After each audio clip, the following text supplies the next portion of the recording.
그냥 안 가는 게 낫지 않냐라고 모두 다 이제 걱정을 하는 거죠. 사실 그때는 정말 너무 혼란스러웠어요. 지금은 어느 정도 좀 자리를 잡아서 안정이 돼 있지만 당시에는 앞으로 일본이 어떻게 될 것인가, 일본이란 나라에서, 저 방사능이 터진 나라에서 살아갈 수 있을 것인가라는 이런저런 소문도 있었고, 사실 그때 일본에 살던 많은 사람들이 일본을 나간 것도 사실이죠. 그리고 한동안 일본에 들어오기를 꺼려했던 것도 사실입니다. 그렇기 때문에 지진이 일어난 게 3월이었고 제가 6월에 들어가려고 할 때 사람들은 다 저를 말린 거예요. 아니 왜 그래도 꼭 가려고 하느냐. 그래서 저는 좀 사람들의 그런 걱정스러운 이야기를 들을 때 제 마음도 이제 불안해지는 거예요. 아, 내가 과연 지금 일본에 들어가도 될까? 이런 불안함이 있었고, 근데 그러나 저는 2011년 10월에 일본에 들어오게 됩니다. 근데 제가 당시에도 물론 많이 혼란스러웠고 많은 사람들이 걱정을 했던 건 사실인데, 가족들도 친구들도 왜 굳이 그렇게까지 가겠다고 난리를 치냐, 뭐 이렇게 저를 되게 만류를 했는데, 사실 제가 일본에 들어왔을 때 저는 마음이 되게 편했어요. 굉장히 혼란스러웠지만 저는 편안한 마음을 가지고 들어올 수가 있었습니다. 왜냐하면 되게 저도 마음이 혼란스러웠을 때 하나님께 기도를 했어요. 하나님, 제가 앞으로 인생을 살아갈 때, 그래서 하나님이 일본을 가라고 하시는 것 같아서 일본을 가겠다고 계획을 했는데, 물론 그때는 제가 일본에서 선교할 생각은 하지 않았어요.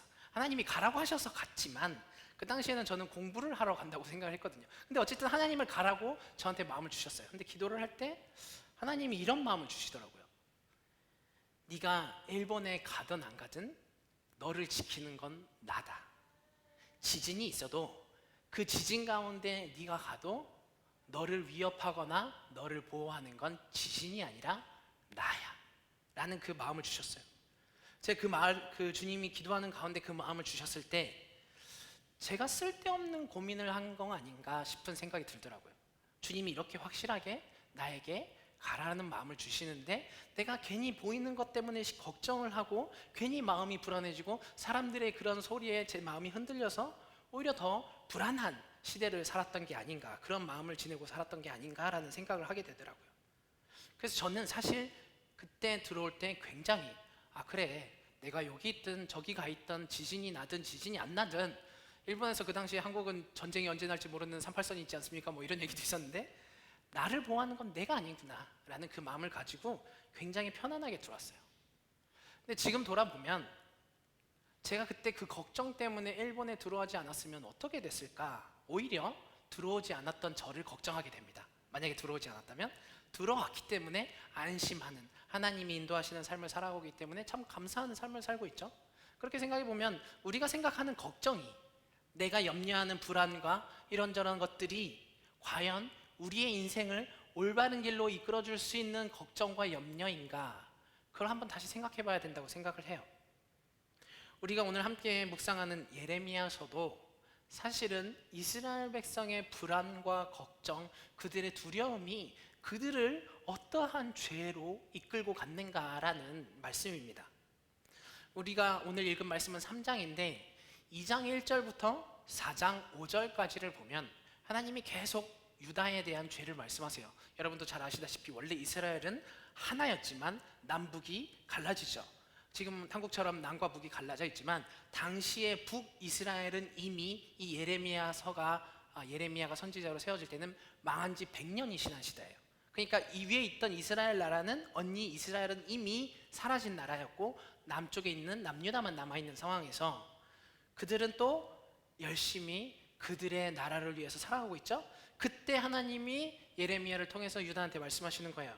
너네 죄가 얼마나 악한 것인지 봐라 라고 말씀하시죠. 그리고 우리가 오늘 함께 읽은 3장 8절을 보면 하나님은 이렇게 말씀하세요. 유다는 이스라엘이 나를 배신하고 음행을 하다가 바로 그것 때문에 나에게서 내쫓기는 것과 이혼장을 쥐고 내쫓기는 것을 보았다. 그러나 이 신실하지 못한 아우 유다가 두려운 줄도 모르고 오히려 자기도 가서 음행을 하였다 라는 거예요. 그러니까 북이스라엘이 망했던 이유는 그들이 나를 배신하고 간음을 했기 때문에, 하나님은 지금 3장을 통해서 하나님과 이스라엘의 관계를 부부로 표현을 하고 계시거든요. 이스라엘이 출애굽했을 때에 그들한테 계약을 허락하셨고, 그 계약 관계로 맺어진 하나님과 이스라엘의 관계를 하나님이 남자, 이스라엘 백성이 여자, 그래서 남녀의 부부 관계로 설명을 하시는데, 이스라엘 백성이 하나님이 아닌 다른 사람에게 의지하거나 신을 섬겼다, 그러니까 너는 다른 남자와 음행을 한 거야 라고 예를 들어서 설명을 하시는데, 그때 그래서 북이스라엘이 멸망했음에도 불구하고 너네 유다는 여전히 깨닫지 못하고 계속해서 이방신을 섬기는구나 라는 걸 말씀을 하시는 거예요. 그러니까 하나님과 살아가는 관계에서 우리한테는 말씀이 되게 중요하잖아요. 우리가 이걸 다 무시하고 나는 하나님의 자녀니까 뭘 해도 돼가 아니잖아요.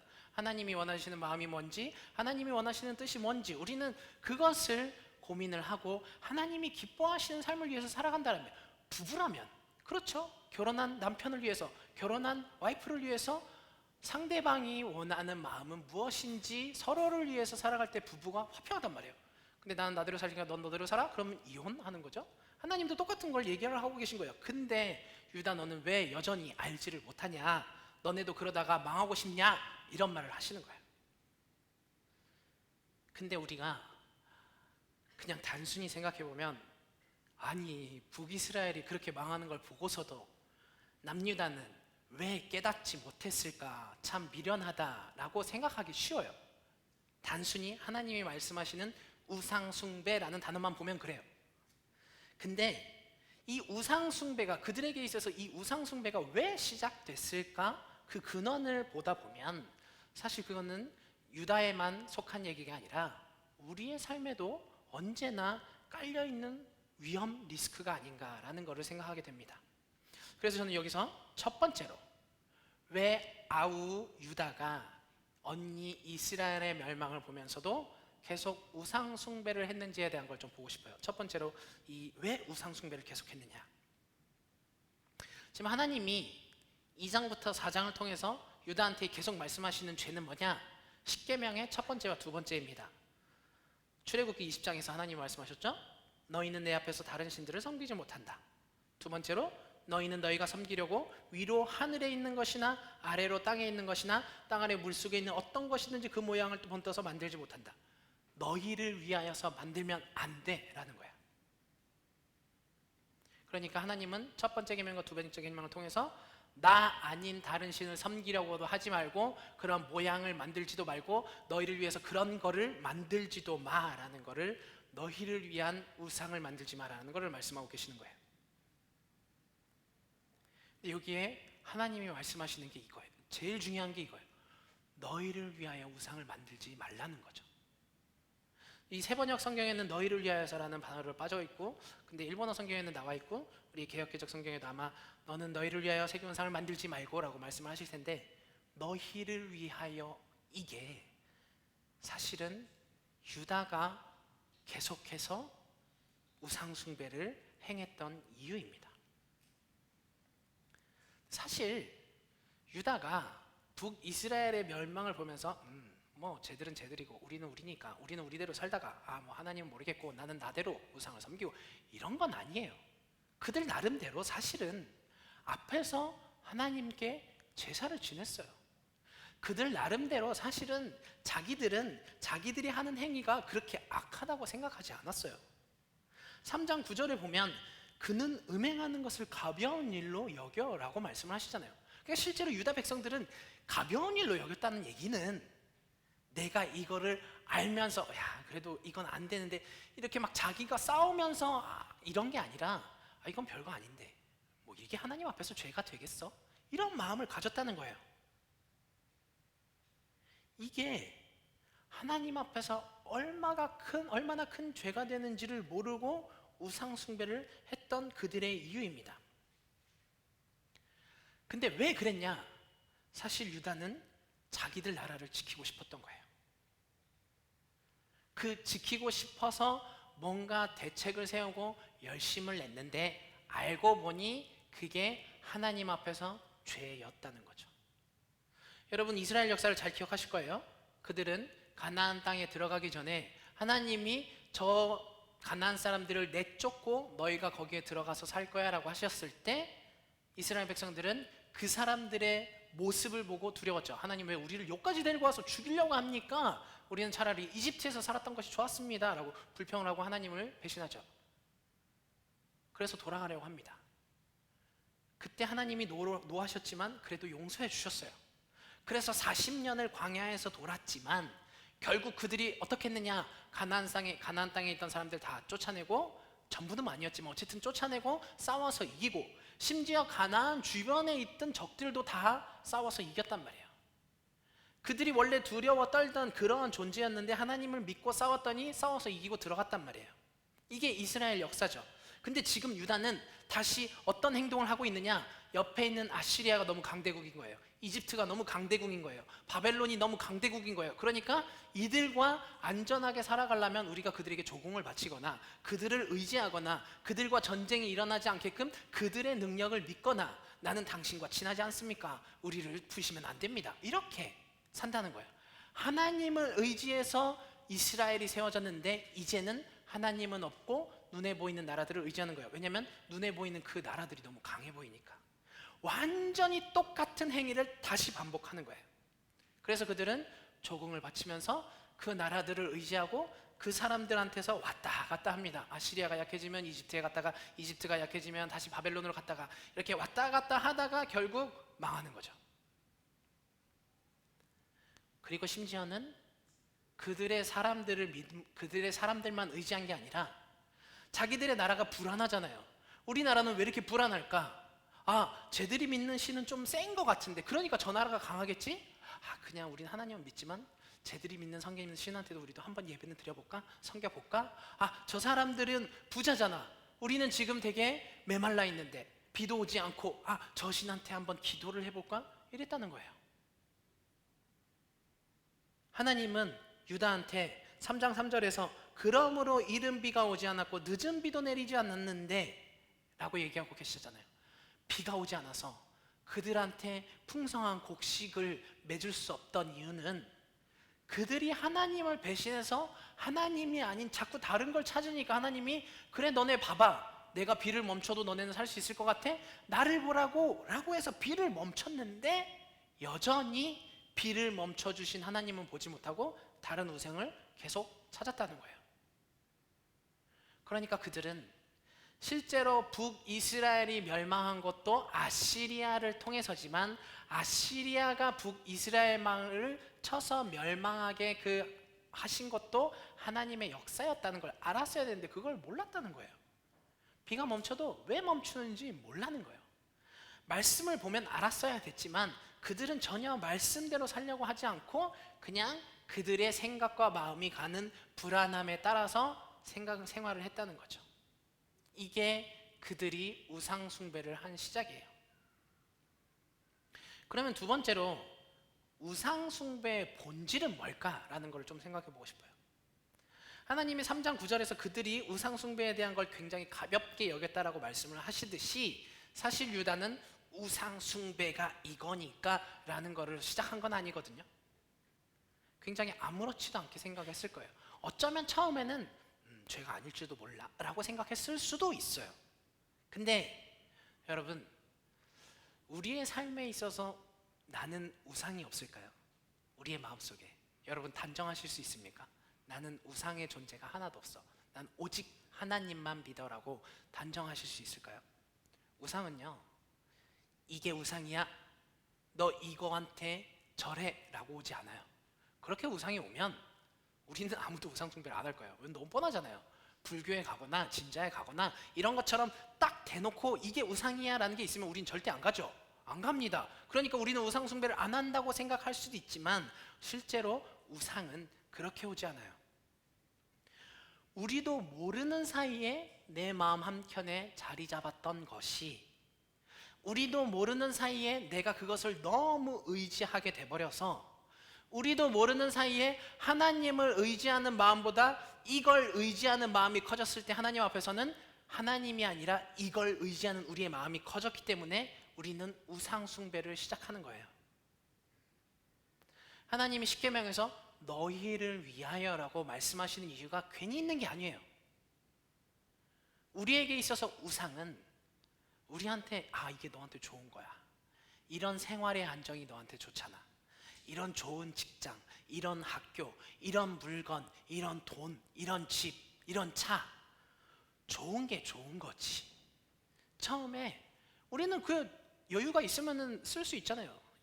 공부를 잘하면 좋은 학교도 갈 수 있고 공부를 잘하면 좋은 직장도 갈 수도 있어요. 물론 그것이 전부는 아니지만 때로는 우리는 그게 좋다라고 생각을 할 수도 있어요. 근데 여러분, 나를 위하여서 좋은 것들이 실제로 우리 삶 가운데 정말 많이 있잖아요. 여러분의 편안한 집도 있고요, 여러분이 가지고 있는 재산도 있고요. 나를 위해서 좋잖아요. 근데 이 나를 위하여서 좋은 것들이 뒤집어 보면 이게 나를 위하여서 좋은 것들이기 때문에 우상이 될 수 있는 리스크가 그만큼 높아진다는 거야. 그러니까 여러분의 삶이 풍성하면 풍성할수록, 여러분의 삶이 안정되면 안정될수록 여러분 가운데는 우상이 될 수 있는 리스크가 굉장히 높다는 거죠. 아무것도 없으면 내가 의지하는 건 하나님밖에 없으니까. 근데 우리가 가진 게 많잖아요. 그럼 그걸 의지하게 되잖아요. 그게 리스크가 굉장히 높아지는 거예요. 3장 19절에서 하나님 이렇게 말씀하세요. 나는 스스로 이렇게 생각하였다. 내가 너희를 나의 자녀로 삼고 너희에게 아름다운 땅을 주어서 문민족 가운데서 가장 아름다운 유산을 받게 하면 너희가 나를 아버지라고 부르고 나만을 따르고 나를 떠나가지 않을 것이라고 생각하셨다는 거예요. 하나님이 정말 그럴 줄 알았어가 아니라 나는 부모니까 그래도 너네한테 그렇게 해주고 싶어서 주었어. 그러면 너는 나를 따랐어야 되는데 너네는 내가 정말 아름다운 땅을 주고 문민족 가운데서 가장 아름다운 유산을 받게 했더니 뚜껑을 열어보니까 자기들한테 주신 것이 너무 좋아서 이거를 지키려고 안달이 난 거죠.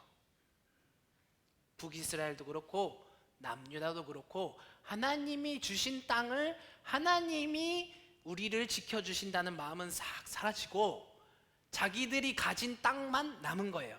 그리고 지금 국제정세가 안 좋으니까 내가 이 땅을 어떻게 지켜야 되나? 하나님이 주신 건데 나는 이걸 보호할 의무가 있어. 어떻게 지켜야 할까? 생각하다 보니까 자연스럽게 옆 나라를 의지하고 자연스럽게 자신들이 가진 것들을 의지를 하고 그렇게 되는 거예요. 주신 거 보호하겠다는데 뭐가 문제지? 근데 하나님이 주셨고 하나님이 지키시고 하나님이 이스라엘 백성을 보호하신다는 사실은 날아간 거죠. 내가 이걸 어떻게 지킬까만 남은 거예요. 그러니까 유다한테는 자기들에게 주신 유산이 우상이 돼서 그 우상을 위해서 이웃을 섬기고 이웃 나라를 섬기고 우상을 숭배한 거예요. 여러분, 고난의 주인공 욥 아시죠?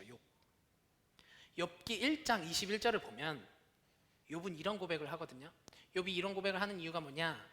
욥은 정말 부자였어요. 재산이 굉장히 많았어요.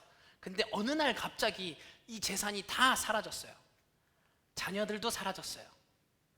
그때 욥이 뭐라고 고백하냐면 모태에서 빈손으로 태어났으니 죽을 때에도 빈손으로 돌아갈 것입니다. 주신 분도 주님이시오 가져가신 분도 주님이시니 주님의 이름을 찬양할 뿐입니다 라고 고백을 한단 말이에요. 욥은 이렇게 고백을 했어요. 근데 욥의 부인은 뭐라고 했을까요? 욥과 욥의 부인은 한 가족이기 때문에 욥이 잃어버렸을 때 부인도 다 잃은 거죠. 똑같이 자기 자녀를 잃은 거예요. 그때 욥의 부인은 2장 9절에서 이래도 당신은 여전히 신실함을 지킬 겁니까? 차라리 하나님을 저주하고 죽는 것이 낫겠습니다 라고 남편을 저주하고 하나님을 저주하고 떠나버려요. 그리고 더 이상 이 여인에 대한 내용은 성경에 등장하지 않습니다.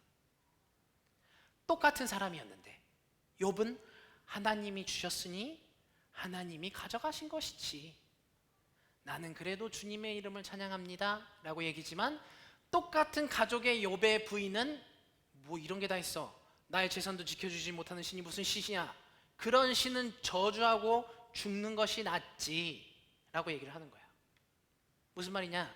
욥한테는 자기가 갖고 있었던 그 풍요로운 좋은 것들이 욥한테는 우상이 아니라 하나님이 주신 은혜였는데, 욥의 부인은 똑같이 하나님이 주셨음에도 불구하고 이미 하나님과 재산이 역전돼서 하나님은 온데간데였고 나의 재산을 지켜주시지 않는 신이 무슨 신이야 라고 되는 거예요. 이게 사람의 본심이죠. 여러분도 혹시 생활이 안정되실 때는 모를지도 몰라요. 내가 이걸 얼마나 의지하고 살았는지, 내가 이걸 얼마나 움켜쥐고 살았는지 몰랐을 수도 있어요. 근데 없어져 보면 그때 티가 납니다. 아니 뭐지? 하나님 나한테 왜 이런 고난을 주시지? 근데 생각해 보세요. 처음에 주신 것도 하나님이잖아요. 근데 우리는 하나님 나를 왜 이렇게 힘들게 해요? 도대체 하나님 살아있는 거 맞아요? 라고 얘기한단 말이죠. 근데 진짜 믿음이 있는 사람은 욥처럼 고백을 해야 돼요. 아무리 힘들어도 어떠한 환경이 나한테 왔다고 해도 주신 분도 하나님이니까, 걷어가시는 분도 하나님이고, 또 앞으로 살다 보면 모르지, 하나님을 의지하다 보면 또 어떻게 될지 알아?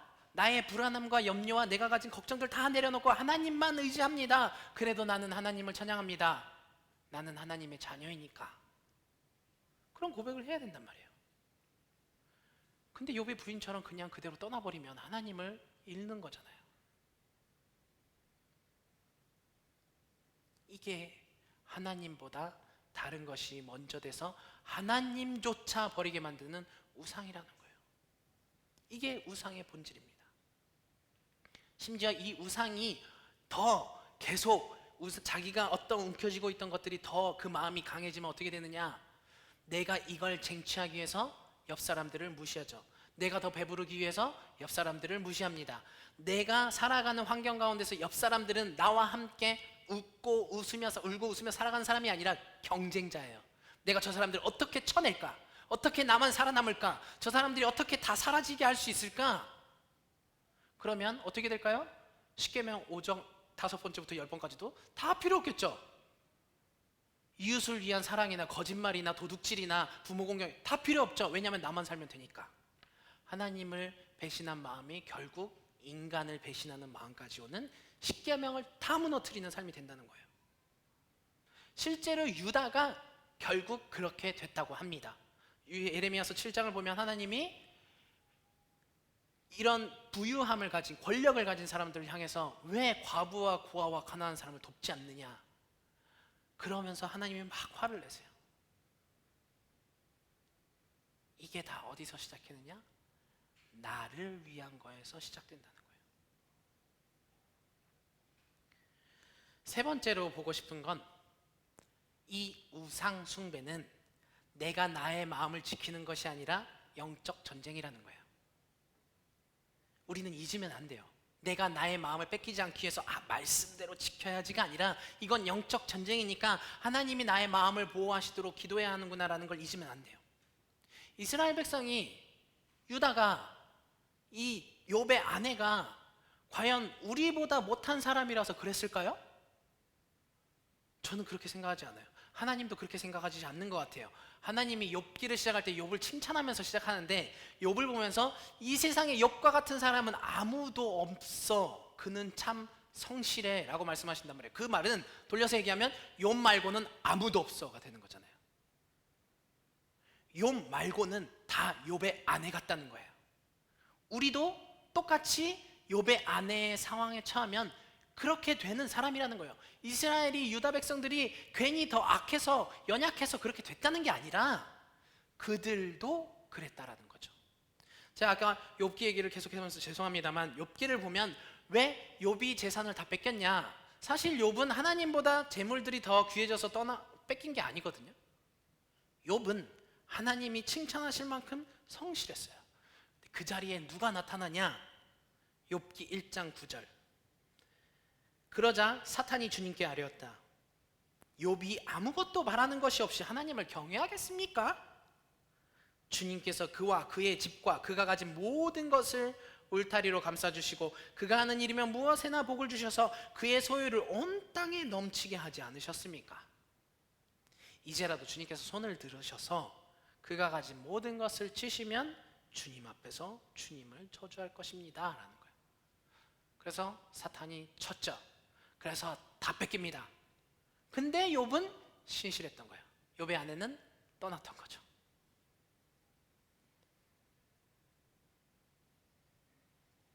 이게 영적 전쟁이죠. 하나님이 욥을 굉장히 사랑해요. 욥도 하나님을 굉장히 섬기고 사랑한단 말이에요. 무엇이 있어도 나는 하나님을 찬양합니다. 근데 사탄이 옆에서 보니까 질투가 나는 거예요. 아니 뭐 저런, 하나님이 이렇게 하니까 쟤도 저렇게 하는 거고 욥도 저렇게 하니까 저렇게 하는 거야. 아니야, 모든 건 다 파괴될 수 있어. 그래서 하나님을 꼬드기고 욥을 꼬드기는 거예요. 그러니까 욥은 이제 하나님을 떠날까 봤더니 욥은 안 떠나는 거죠. 근데 그 가운데는 결국 사탄이 있던 거예요. 우리의 삶도 똑같아요. 제가 여러분 주위에 많은 좋은 것들이 있으면 있을수록 우상 숭배의 리스크가 커진다고 말씀드렸는데, 여러분의 가진 것들을 많이 있으면 있을수록 사탄이 그것을 가만둘까요? 절대 가만 안 두죠. 아, 이걸 뺏으면 저 사람이 하나님을 배신할 것 같은데, 아, 이거를 내가 쳐부시면 저 사람이 하나님을 떠날 것 같은데, 사탄은 이게 자기의 일이거든요. 어떻게 하면 떼놓을까? 이것만 계속 생각해요. 그러니까 우리는 거기에서 욥의 아내처럼 무너지는 거죠. 그러나 욥은 뺏겨도 하나님을 찬양했잖아요. 그때 하나님이 어떻게 하셨는지 기억하시는 분 계시나요? 욥이 다 뺏기고도 하나님을 찬양합니다. 2배의 재산을 줘도 그 재산의 마음이 뺏기지 않을 욥이 되니까 하나님은 2배의 재산을 주시는 거예요. 2배의 재산을 주셨는데 전의 욥이 아니라 욥의 아내가 된다면 하나님은 욥한테 2배 재산을 안 주시겠죠. 이게 축복의 원리예요. 우리가 그 유혹에서 하나님만을 섬길 수 있다라는 신앙이 있을 때 하나님은 우리의 삶을 축복해 주신다는. 근데 만약에 주신 것이 우리를 하나님에게서 떼놓는다, 그럼 어떻게 하느냐? 예레미야서가 되는 겁니다. 하나님은 너네한테 주면 너네가 나를 아버지라 부르고 딸을 줄 알았어. 근데 아니었잖아요. 그래서 하나님은 다른 방법을 생각하시는 거예요. 아, 얘네가 이렇게 살다가 욥의 아내처럼 떠나고 나의 자녀가 되는 것을 만들면 안 되겠다. 나는 얘네를 나의 자녀로 어떻게든 계속 품고 가고 싶고 구원하고 싶어. 그래서 예레미야를 보내죠. 그리고 예레미야한테 유다의 멸망을 선포해요. 너네가 의지했던 그 나라들이 너네를 쳐부시러 올 겁니다. 너네가 의지했던 그 나라들이 당신들을 어떻게 쳐부시는가 지금부터 보십시오. 그리고 그 당신들을 쳐부신 바벨론이 하나님 앞에서 멸망받을 것입니다. 그럼 유다 백성들은 어디를 볼까요? 자기들이 의지했던 나라들이 멸망했어요. 아, 이 나라보다 더 큰 분이 계시네? 아, 그 나라를 멸하시는 분이 하나님이셨네. 듣고 나서 체험을 하니까 하나님밖에 볼 수 없는 거예요.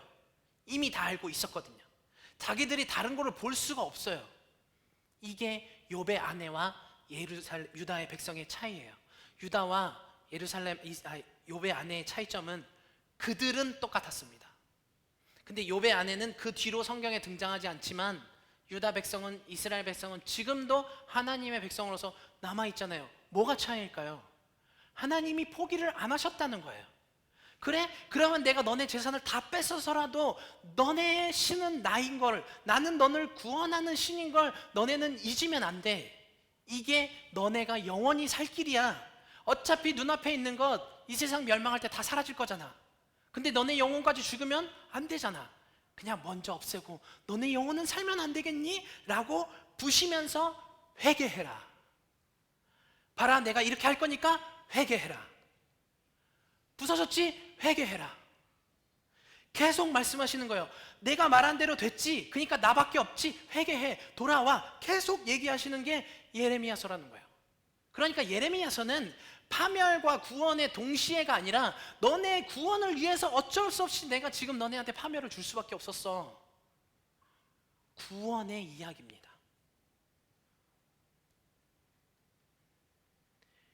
욥과 유다의 차이점이, 유다 백성의 차이점이, 그들이 뭘 잘해서 남아있고 그들이 뭘 못해서, 그가 욥의 부인이 뭘 못해서 성경에서 존재하지 않는 인물이 되고 구원받지 못한 게 아니라 욥의 아내는 다짜고짜 다 사라져서 하나님이 했는지 누가 했는지도 모르고 뭐야 이 신 있는 거 맞아 없는 거 맞아? 그러고 떠나버렸다는 거예요. 근데 유다는 하나님은 그래도 있구나라는 하나님을 체험을 계속 지켜주신 거예요. 하나님이. 그 차이예요.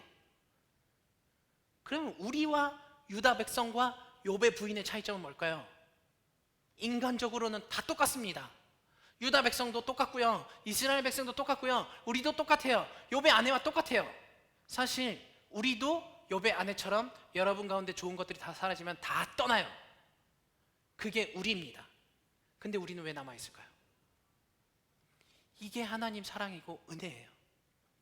하나님이 욥기에서 3장 17절에서 이렇게 말씀하시죠. 그때에는 누구나 예루살렘을 주의 보좌라고 부를 것이며 문민족이 그리로 예루살렘에 있는 주 앞으로 모일 것이다. 문민족이 예루살렘에 있는 주 앞으로 모일 것이다. 이스라엘 백성뿐만이 아니라 문민족이 모인다는 것이죠. 그들이 다시는 자기들의 악한 마음에서 나오는 고집대로 살지 않을 것이다. 똑같은 3장에서 아니 남편을 배신하고 다른 남자 음행한 여자가 남편에게 돌아올 수 있을 거라고 생각하니 택도 없지. 그런 더러워진 몸을 가지고 어떻게 돌아올 생각을 하냐? 너네는 멸망받을 거야.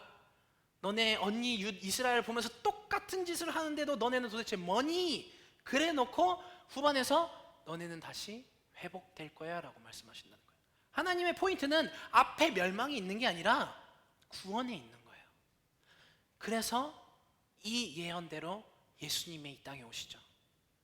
그리고 사람들의 죄를 위해서 십자가에 달려 돌아가셨고 그 예수를 믿음으로 우리가 거룩함을 받아서 우리의 죄가 있으면 하나님과 함께할 수 없지만 우리의 죄가 받아서 우리 안에 누가 계시냐고요? 성령님이 계시잖아요. 성령님이 우리를 24시간 365일 태어날 때부터 마지막에 인생 가운데 우리의 삶을 계속 보호하신다는 거예요. 그래서 우리의 마음이 악한 데로 가려고 할 때마다 말씀을 떠오르게 하시고 우리가 우리의 불행과 불안과 염려와 걱정 때문에 자꾸 딴 길로 갈 때마다 그때 제가 처음에 여러분에게 말씀드린 것처럼 아니야 너는 지금 여기를 가야 돼. 그게 네가 살 길이야. 그 마음을 주시고 안심하게 하시는 거예요. 여러분 우리와 유다 백성과 욥 부인의 차이가 뭡니까? 그냥 하나님이 우리를 붙들고 보호해 주시는 것밖에 없잖아요. 우리가 뭐 다른 거 했습니까? 우리 똑같이 욥의 부인처럼 하나님이 주신 대로 받았잖아요. 하나님이 주시는 대로 은혜 가운데 살았어요. 근데 우리는 어떻게 하죠? 조금만 불안하면 하나님 이거 이렇게 되면 안 되는데 하나님 잠깐만요. 내 일단 해결하고 올게요. 나 지금 그럴 상황이 아니니까 일이 너무 바빠서 일단 일을 끝내고 하나님이 아니 난 이거 했으면 좋겠어. 잠깐만 기다려. 우리 이러고 살잖아요. 실제로 욥의 부인과 뭐가 다르냐고요. 우리가 앞에 있는 거기에 집착해서 거기에서 마음이 떠나지 못하잖아요. 그런데도 불구하고 우리는 구원을 얻었다는 거예요. 왜냐하면 성령이 우리의 마음을 계속해서 인도해 주시기 때문이에요. 빌립보서 4장 6절부터 7절 아무것도 염려하지 말고 모든 일을 오직 기도와 간구로 하고 여러분이 바라는 것을 감사하는 마음으로 하나님께 아뢰십시오. 그리하면 사람의 헤아림을 뛰어넘는 하나님의 평화가 여러분의 마음과 생각을 그리스도 예수 안에서 지켜줄 것입니다. 진짜 환경이 좋아서 여러분이 행복하십니까? 그러면 굳이 교회 아니어도 환경이 좋아질 수 있는 환경 많잖아요. 여러분이 왜 감사해야 되는 거죠? 우리가 도대체 왜 감사해야 되냐는 거예요. 우리의 삶이 평안해서? 우리에게 전쟁이 없어서? 우리는 하나님 앞에 예배 나와서 마음대로 나와서 드릴 수 있으니까 감사해야 됩니까? 아니죠. 우리는 죄 가운데 있었음에도 불구하고 영원한 생명을 주시기 위해서 우리를 품어주신 그리스도의 십자가가 있으니까 감사하는 거예요. 그리고 우리는 다른 걸 기도해야 되는 게 아니에요. 우리의 마음의 불안과 염려와 어떻게 해야 될지 모르는 것을 다 주님께 맡기고 주님 나의 마음을 예수 안에서 보호해 주십시오. 내가 바라보는 것에 흔들리지 아니하고 내가 어디로 가야 할지를 알려주십시오. 그것만 기도하면 되는 거예요. 이게 신앙이죠. 우리가 다른 거 기도할 필요 없다는 거예요. 예수님의 제자들이 자꾸 예수님 이거 어떻게 하죠? 계속 뭔가 부족한 거에 있어서 염려하고 걱정할 때 제자들한테 하신 말씀은 똑같아요. 믿음이 연약한 자들아.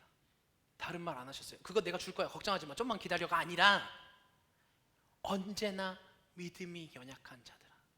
왜 믿음이 우리를 모든 것을 이기게 하냐면 우리는 지금 불행을 보지만 하나님은 우리에게 좋은 걸 주시기 때문에 그걸 믿고 나아갈 때 언제나 우리는 화평할 수 있다라는 믿음을 가지라는 거예요.